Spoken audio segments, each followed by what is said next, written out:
Good morning बच्चों। ये तीसरी वीडियो है चैप्टर 1 की, यूनिट 1 की कार्य आजीविका और जीविका। ठीक है, उसमें जो अब टॉपिक हमें जो हमारा सिलेबस के हिसाब से पढ़ना है वो है कार्य, आयु और जेंडर, इंग्लिश में वर्क, एज एंड जेंडर। ठीक है, इसमें इंट्रोडक्शन में थोड़ा सा आप समझने की कोशिश करो। जो पहली लाइन में लिखा है थोड़ा सा डिफ़िकल्ट लैंग्वेज में है कि किसी कार्य बल के सदस्यों की आयु और लिंग व्यक्तिगत और व्यावसायिक जीवन की कार्य पद्धति को, व्यक्ति के दृष्टिकोण और समाज तथा राष्ट्र के दृष्टिकोण को दोनों तरह से प्रभावित करता है। इसका मतलब ये है कि कोई भी, जैसे फॉर एग्ज़ाम्पल कार्य बल, कोई फोर्स है, कोई कंपनी है, ठीक है, जहाँ पे अलग अलग कर्मचारी कार्य करते हैं। अब आप नोट्स पे जाएंगे, किसी भी कार्यस्थल पर जो काम करने वाले लोग होते हैं, एक तो उनकी आयु, ठीक है, वो किस उम्र के हैं, वृद्ध हैं या यूथ हैं। ठीक है, यूथ कौन से होती है एज ग्रुप, 20 to 40s में है। ठीक है, या उनका लिंग क्या है, मेल है या फीमेल्स हैं। ठीक है, ये दोनों चीज़ें किस चीज़ को प्रभावित करती हैं, उनके काम करने के स्टाइल को, हिंदी में क्या बोलते हैं उसे, कार्य पद्धति को प्रभावित करती है। व्यक्तिगत रूप से भी प्रभावित करती है, यानी कि उन जो कर्मचारी हैं उनको पर्सनल लेवल पे भी प्रभावित करती है और व्यावसायिक रूप से भी प्रभावित करती है। जैसे कि कहीं पे वृद्ध व्यक्ति हैं, ठीक है, तो उनसे हम ज़्यादा भारी काम नहीं ले सकते। ठीक है, ज़्यादा भारी काम नहीं ले सकते हैं तो नुकसान किसको हो रहा है, जो जिनके यहाँ वो काम कर रहे हैं, वो जो ऑफिस है या वो जो संस्था है, उनको नुकसान हो रहा है। क्यों? क्योंकि वो ज़्यादा से ज़्यादा काम नहीं ले पा रहे हैं उनसे। और व्यक्तिगत रूप से वो जो कर्मचारी है उसे भी नुकसान हो रहा है। उसे नुकसान कैसे हो रहा है? क्योंकि वो ज़्यादा काम नहीं कर पा रहे हैं, इसलिए उन्हें उसी हिसाब से तनख्वाह या उनकी कमाई हो रही है, रोज़गार उन्हें मिल रहा है। इसी प्रकार से हम महिलाओं का भी सोच सकते हैं। जैसे कंस्ट्रक्शन इंडस्ट्री है, जहाँ पे निर्माण होता है बिल्डिंग्स का या किसी भी तरह का मैन्युफैक्चरिंग हो रही है, कंस्ट्रक्शन हो रही है या फैक्ट्रीज़ हैं, अगर वहाँ पे महिलाएं हैं तो उनको भारी काम नहीं देते हैं ज़्यादातर। क्यों? क्योंकि उनको कई बार ये सोचते हैं कि उनमें तो पेशीय बल कम होता है। ठीक है, इसी प्रकार से महिलाओं की तनख्वाह भी और उनका रोज़गार कम होता है। तो नुकसान किस किस को हो रहा है, व्यक्तिगत और व्यावसायिक रूप से। व्यक्तिगत रूप से उस महिला को हो रहा है और व्यावसायिक रूप से जिनके यहाँ काम चल रहा है, जिनके यहाँ वो नौकरी करते हैं, काम करते हैं, ठीक है, उन्हें कि हाँ हम फीमेल से, लेडीज़ से इतना काम नहीं ले पाते हैं। ठीक है, तो ये उदाहरण भी है, इसको दोबारा से पढ़ेंगे। किसी भी कार्यस्थल पर जो काम करने वाले कर्मचारी हैं, ठीक है, उसके बाद कोमा लगाएंगे, उनकी आयु और लिंग कार्य पद्धति को, यानी कि काम करने के स्टाइल को व्यक्तिगत रूप से और व्यावसायिक रूप से प्रभावित करता है। हर एक दृष्टिकोण से प्रभावित करता है। व्यक्तिगत दृष्टिकोण यानी कि पर्सनल रूप से हम देखें, ठीक है, राष्ट्र का दृष्टिकोण, समाज का दृष्टिकोण यानी कि हम सोसाइटी के लेवल से भी देखें। जैसे महिलाओं का ऐसा श्रम कार्य करना, श्रम मतलब ऐसी मेहनत का काम करना जो उनके लिए शारीरिक और मानसिक रूप से उपयुक्त नहीं है।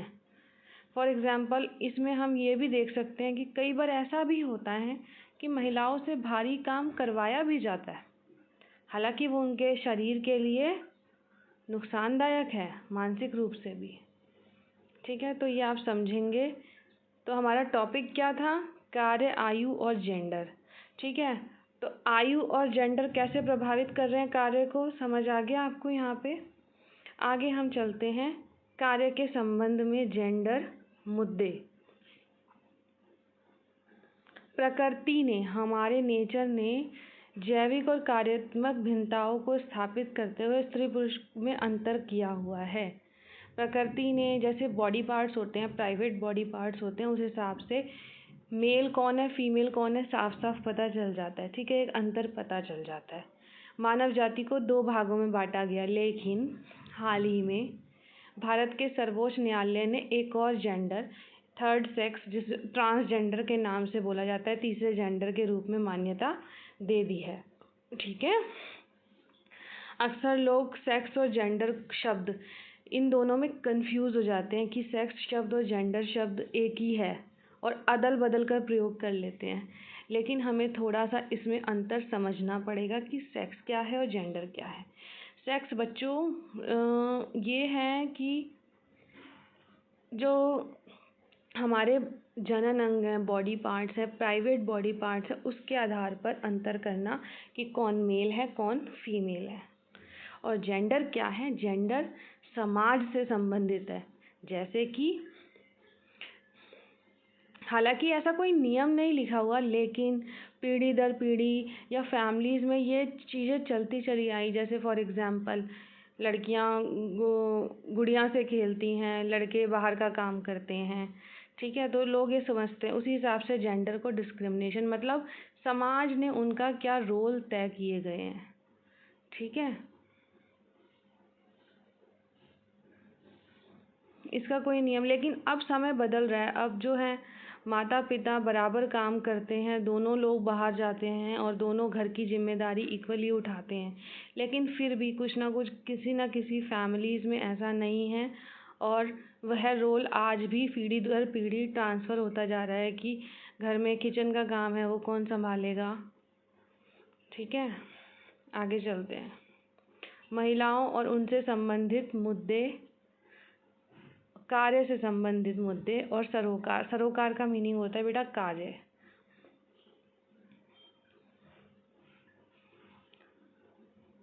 किसी भी फैक्ट्री में या कहीं भी अगर बहुत सारे कुशल कारीगर हमें चाहिए, ठीक है, तो वहाँ पे महिलाओं का पार्टिसिपेशन अपने आप कम हो जाता है, महिलाओं की भागीदारी में कमी हो जाती है, उन्हें अवसर भी कम मिलते हैं कार्य करने के लिए। इसमें दूसरा पॉइंट है, पुरुष को, आदमी को मुख्य कमाने वाला समझा जाता है और अगर जो महिला की कमाई जो भी है, ठीक है, उसको पूरक समझा जाता है। पूरक मतलब कि अगर कोई कमी पड़ रही है घर चलाने में, तो जो महिलाओं की जो कमाई है वो पूरा कर देगी, लेकिन हमेशा मुखिया या उसी को रिस्पेक्ट मिलती है, समान प्रतिष्ठा नहीं मिलती दोनों को। ठीक है, बराबर। ऐसे मुद्दे आज भी हैं समाज में, कहीं ना कहीं देखने को मिलते हैं। अन्य मुद्दे जो हैं, तनाव हैं। तनाव क्या होता है? स्ट्रेस होता है, किसी भी तरह की टेंशन। स्वास्थ्य पर भी प्रतिकूल प्रभाव पड़ता है। बिना जेंडर भेदभाव के कार्यस्थलों पर सुरक्षा। ये भी मुद्दे हैं कि बिना जेंडर भेदभाव के कि ये मेल है फीमेल है, सुरक्षा सिक्योरिटी होनी चाहिए। मातृत्व लाभ होता है कि अगर किसी महिला के बच्चा हुआ है तो उसको 6 महीने की छुट्टी देना, वो भी 6 महीने की छुट्टी पेड, मतलब उसकी तनख्वाह ना काटी जाए। और बच्चे की देखभाल के लिए सामाजिक सहयोग, ऐसे मुद्दे अभी भी आ रहे हैं। सामाजिक सहयोग मतलब कि छोटा बच्चा है तो बीच बीच में उसको छुट्टी मिलनी चाहिए बच्चे के लिए, या अगर वो अपने बच्चे को कहाँ पे छोड़ के जाए तो क्रैश की सुविधा होनी चाहिए, आंगनवाड़ी जिसे बोलते हैं हम। हमारे भारत का संविधान दोनों को समान अवसर देता है, समान रोजगार के, समानता का अधिकार में आता है ये सब। ठीक है, भारतीय संविधान के कौन से अनुच्छेद में 16(1) में क्या बात बताई गई है? किसी भी दफ्तर में रोजगार और नियुक्ति से संबंधित मामलों में सभी नागरिकों को समानता की गारंटी देता है। मतलब अब किसी भी ऑफिस में महिला या पुरुष काम करते हैं तो दोनों को बराबर तनख्वाह दी जाए। फैक्ट्रीज एक्ट, फैक्ट्री के लेके भी जो भी कानून बना गया है उसकी धारा 48, ठीक है, अगर किसी भी फैक्ट्री में 30 से ज़्यादा महिलाएं हैं तो वहाँ पे क्रैच की सुविधा प्रदान करे फैक्ट्री का मालिक। क्रैच मतलब अगर उनके छोटे बच्चे हैं तो वो वहाँ पे ला सकते हैं, उनको छोड़ सकते हैं।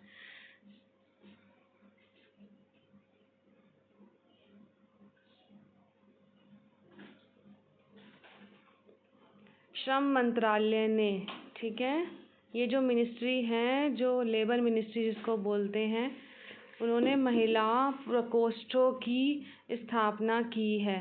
ठीक है, महिला